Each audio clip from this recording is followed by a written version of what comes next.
September we met, I could tell by your smile. You hadn't been with a good girl like me in a while. Yeah, you were impressed, couldn't leave me alone. Yun, so what's up, good morning, we are live. Okay, so ngayon nandito tayo sa bagong bukas na Anila Park. Ito yung bandang gitna ng Havila. Alright, okay, so ang address nito ay Antipolo. So itong part na to actually, itong Anila Park, karamihan ng mga unit dito ay mga townhouses, no. So ginagawa na natin yung bago nating launch na model, ang Opal Townhouse. Tara, ikutin natin.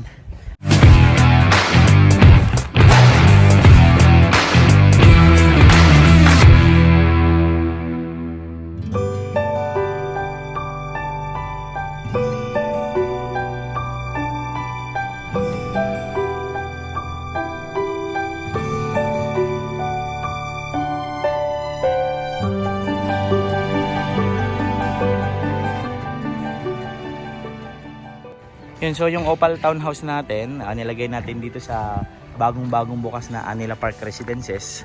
Yung Anila Park Residences ay katabi siya ng Anila Park at ng Mira Valley. So kung galing ka ng Taytay, pag nadaanan mo yung The Peak, susunod dun yung Anila Park 1, tapos Anila Park Townhomes, then ito yung pangatlong Anila Park natin, Anila Park Residences. So dito, mga Opal model ang ilalagay natin dito. So yung Opal model na to ay 2-story, 3 bedrooms, tapos toilet and bath. Tama-tama to sa mga start-up family hanggang mga 2 anak.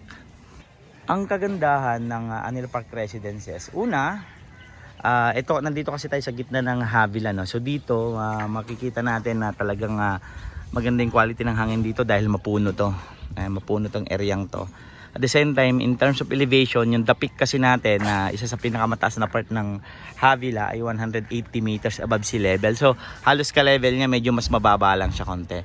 Sa tingin ko, nasa 165 to 170 ang elevation niya above sea level. So mataas talaga siya. So sigurado ako na flood free. Yan. So itong Anila Park Residences, ito yung bago mag-Mira Valley, no, papunta ng sa bandang sa bandang Antipolo. So sa ngayon nag-open tayo ng 50 units na Opal model. Yung Opal model na to may dalawang variant kasi siya, no. Bali Opal townhouses saka duplex. Pero regardless kung anong variant ka, duplex or townhouse, same lang yung floor area niya. So nagbabago lang yan, nagbabari lang yan sa size ng lote kung saan nakapackage yung yung Opal model natin. Ayan.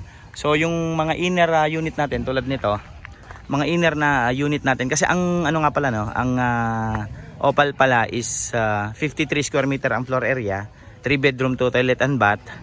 Pag nandun ka sa corner, ang mga sizes natin dyan is 78 square meter yung lote kasi end siya, no. Tapos kapag inner, 52 square meter yung floor area mo. Yung lot area mo. Ayan. So yung mga nandito sa dulo, okay, ang tawag dyan, end unit. Pero yung nandun sa kabilang side na yun, since kalsada pareho yan, end unit plus corner unit siya.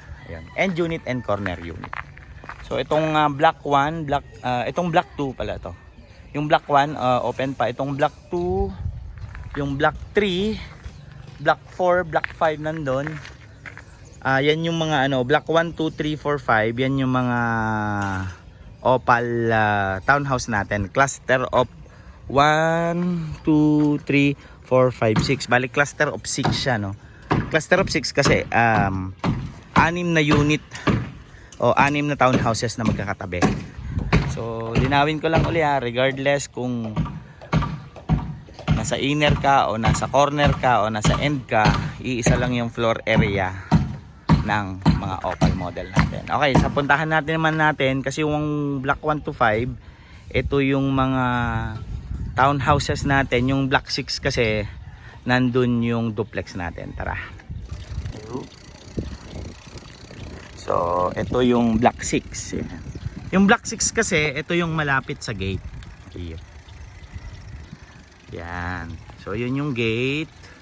ang unang bungad mo agad ay Block 6. So itong Block 6, ang kagandahan nito, bukod sa mas malapit siya sa gate, yung kaharap kasi ng Block 6 na to ay open space, no? So ito yung sa tingin kong pinakamagandang area dito. So yun yung gate, tapos ito yung Block 6. Yun. Ayan, may view. Yan, yung mountain view siya.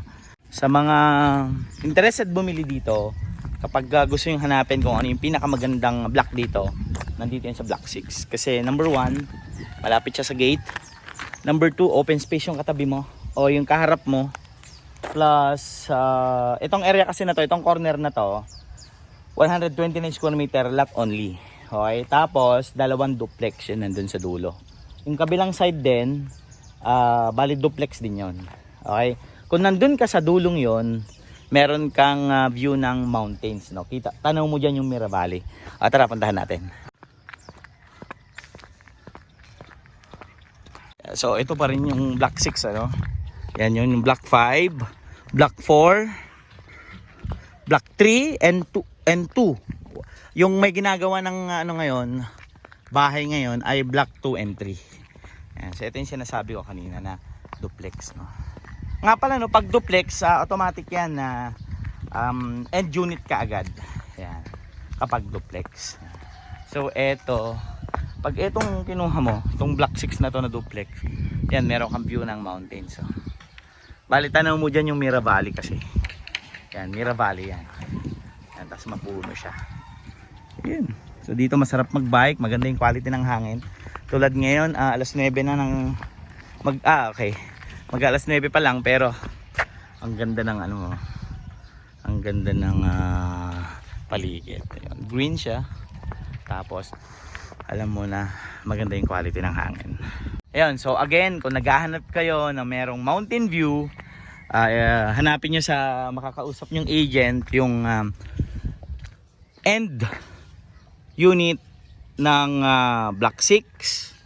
Ito yung Block 5, yung Block 3, Block 4, Block 3 and Block 2. Ayan, hanapin nyo yung end unit. Ayan. Okay, yun yung hanapin nyo kung gusto nyo ng mountain view. Okay, kasi yung kabilang side naman na end is corner siya. Ayan. Tapos ang kagandahan nun, kapag nandito ka sa end, eto na. Kasi dead end na siya, so sarili nyo na yung yung dulo niyan. Okay. Ayun, so yan po ang bagong bukas na Anila Park Residences dito sa may Philinvest Havila Antipolo. Ayan. Kung hindi pa kayo nakaka-subscribe sa aming channel, ay click mo lang yung subscribe button at idami mo na rin yung notification bell para sa mga susunod na mga project update namin. Tulad nito ay kayo ang unang makakaalam. Nga pala, kung interested kayo na ma-view ng actual tong site na to at interested kayo na maging ito yung future home nyo, maglalagay ako ng contact number dyan sa baba at please feel free to contact us at i-assist namin kayo. Okay, yan lang po. Maraming salamat at see you sa next upload. Bye!